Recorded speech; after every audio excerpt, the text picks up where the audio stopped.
What's going on, everyone? The bye week is finally over as the Bills are ready to get underway for the final 5 games. And this, I don't know how you guys feel about this. It's getting grisly, man. I don't know, should I get rid of it? I'm thinking about it. Or at least trimming it down. A little much. Sorry, it's dark. It's dark in here. I can't get any more light in here. It gets dark at like 3 o'clock now. So, that's daylight savings for you. Anyway, a couple things went the Bills' way on Sunday. The Dolphins lost. The Jets lost. The Chargers won, unfortunately. But, hey, we're 4-7. We're 1 game out of the wild card, technically. Granted, we're battling with 8 other teams. Let's see if I can rattle them off real quick. The Titans, the Steelers, the Ravens, the Chargers. Titans, Steelers, Ravens, Chargers. Rattle out 4 of them. The Raiders, the Browns, the Dolphins, and who's the last one? How about the...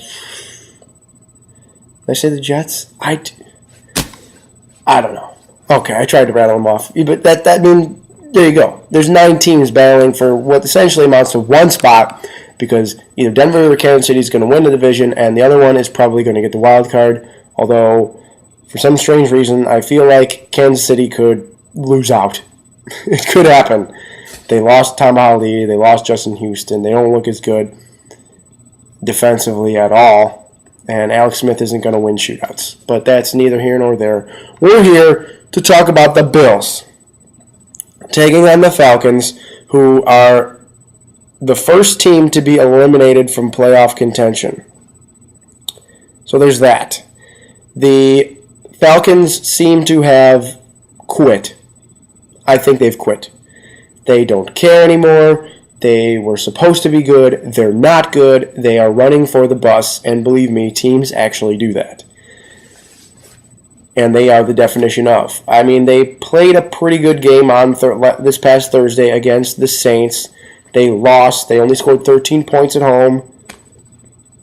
They turned the ball over. Well, that fumble in the red zone, that was terrible. I mean, they weren't great. They were a lot more sound defensively than offensively, that's for sure.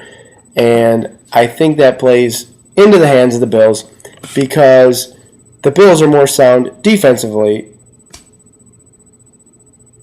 than... You catch my drift. The Bills are more sound defensively than they are offensively, and so are the Falcons. But I think the Bills are more there on offense right now because they have their weapons. Stevie Johnson should be back. Robert Woods should be back. C.J. Spiller should be healthy. Everybody practiced. Everybody practiced so far. It's amazing. Everyone's healthy. Even Jonathan Meeks, who's on the IR designation return, practiced. Granted, he doesn't have a very big role, but he still practiced.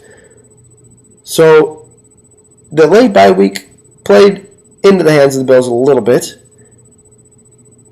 from a health perspective. So, full steam ahead, right? Win.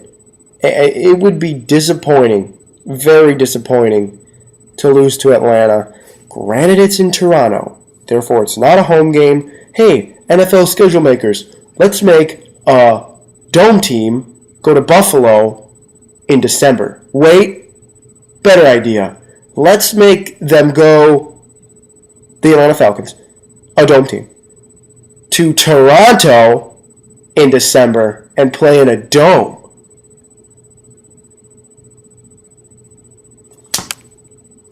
I mean, I know that they've wanted NFC teams in Toronto, so I get that.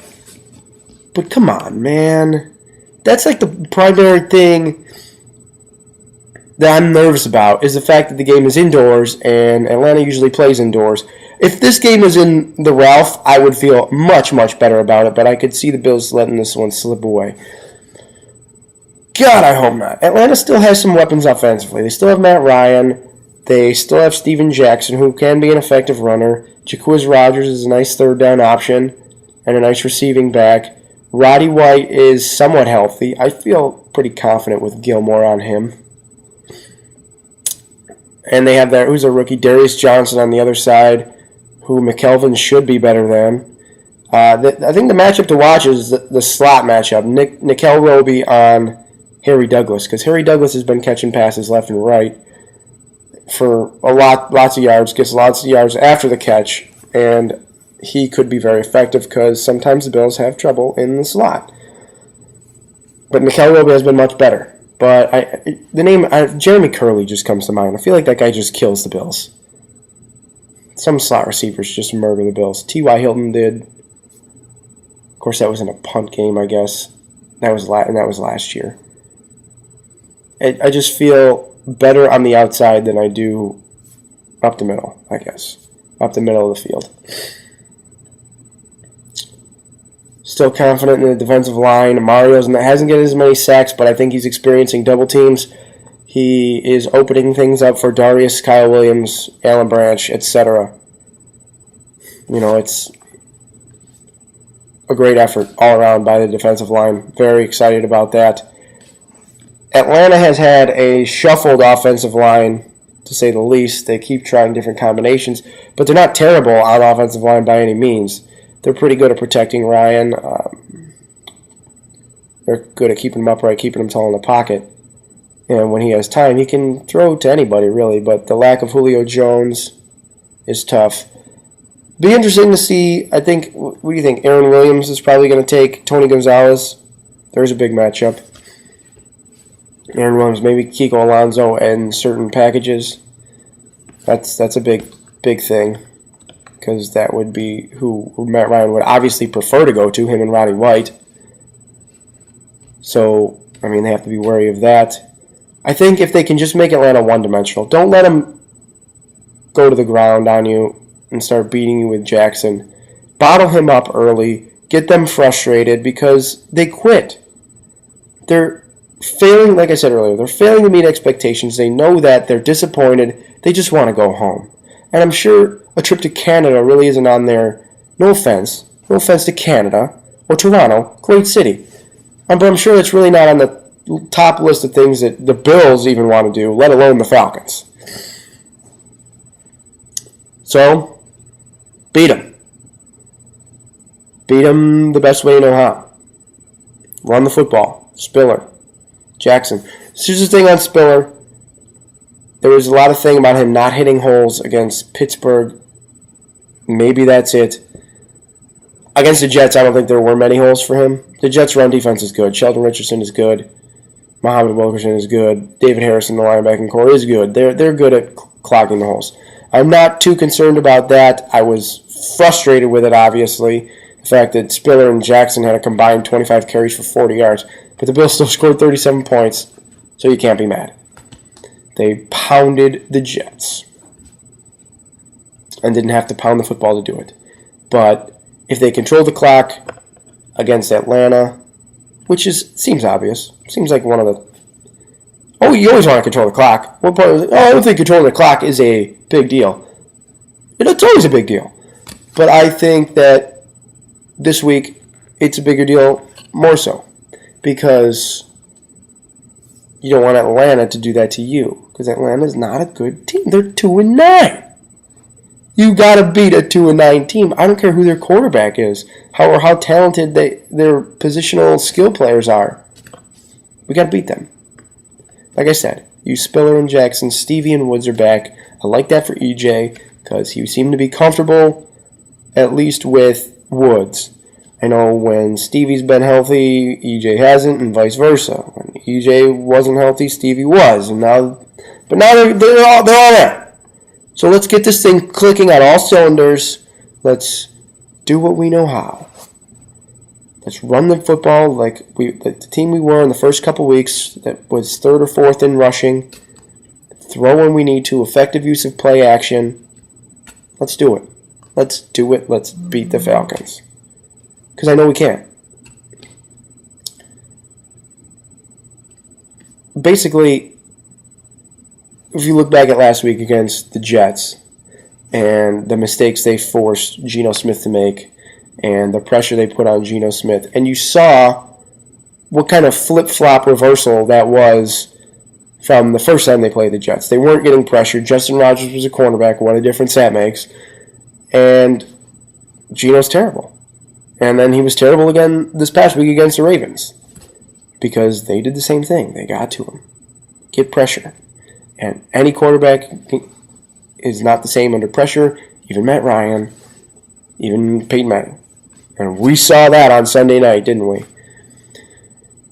So the defensive line has to be there, get pressure on Ryan, bottle up the run. And I think the Bills could run away with this. I don't know if they'll... Okay, not run away. But I think they could win this game by 2 scores. And I'm going to pick them to win the game by 2 scores.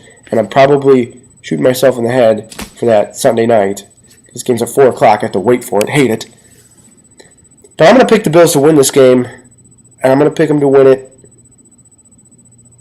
Atlanta, Matt Ryan, Steven Jackson, Harry Douglas, Roddy White, Tony Gonzalez.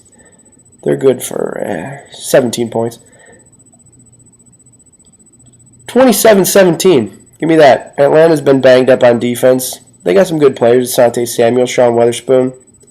Corey Bierman's out for the year. Human Yor's still there. So Derek Pierce has to be on his game there. But I'm 27-17. I'm taking that. Taking that to the bank. Let's go Bills. Don't worry. Don't get all caught up with what's going on with other teams just yet. Because the Bills have to get to like 7-7 before that even becomes realistic. Okay, so don't get... if the Jets play the Dolphins, so one of them's going to lose and one of them's going to have 6 wins. That's okay. I guess I would prefer that it's the Dolphins because we can beat them again. Do you follow? Here I go. Don't get caught up in this, but let's talk about it real quick. I guess I would prefer that the Dolphins win because we can beat them again, and then we can tie and we swept them, so yeah, we would have the tiebreaker with them. The Chargers, who do they play? I'm not even sure. The Raiders play Dallas. They should lose. The Steelers play the Ravens, so one of them's going to have 6 wins. We have the tiebreaker with the Ravens. We don't have the tiebreaker with the Steelers. So, those are things to think about. Absolutely. The Titans, they play the Colts for the second time in 3 weeks in Indianapolis, who's suddenly not the same team. I mean, these are things to think about, so keep your eyes on it, but don't worry yourself with it yet because the Bills have to get to 7-7 before it's even realistic. All right? Anyway, guys, I want to wish you all a happy Thanksgiving. Enjoy the game on Sunday, and as always, go Bills.